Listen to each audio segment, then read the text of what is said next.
Hər bir ağrı bir siqnaldır və o siqnallar artdıqca deməli problem hansısa bir dərəcədə artır. Amma biz əlbəttə ki, bu siqnallara, bu çağırışlara, bədənin verdiyi bizə işarələrə əhəmiyyət vermirik. Əksər hallarda həkimdən başqa bütün vasitələrə müraciət edirik. İstər bu internet olsun, istər bu qonşu olsun, istər bu hansısa bir sağalmış xəstə olsun və ən axır mərhələdə biz həkimə gedirik. Xəstənin bağırsağından, düz bağırsağından və yaxud da ki, uşaqlığından və yaxud da hansısa bir ürək bulanma zamanı, qusma zamanı qan görür. Amma buna əhəmiyyət vermir ki, keçər. Qonşuda olub keçər, yaxınımızda olub keçər, amma bu keçmir. Qanaxmanın ən çox yaratdığı problemlərdən biri onkoloji riskdir.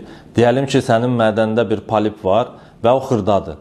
Və hər dəfə qanadıqca bu böyüyür, ölçüsü böyüyür, zədə nöqtəsi böyüyür və bu mədə onkologiyasına gətirib çıxarda bilər və yaxud da ki, bağırsaqla bağlı da ola bilər bu.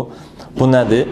Bağırsaqda xırda bir polip olsun, zədələnmə olsun və davamlı nəcis ifrazatı zamanı burada həmən hüceyrələrin çönməyə baş verə bilər və bu da əlbəttə ki, bizdə onkoloji riskə gətirib çıxardır və bu riskləri, bu problemləri böyütməmiş və işdən keçməmiş mütləq şəkildə həkimə müraciət edin və müayinələrdən keçəndən sonra arxayın olun ki, sizdə bu problem böyükdür və yaxud da balacadır.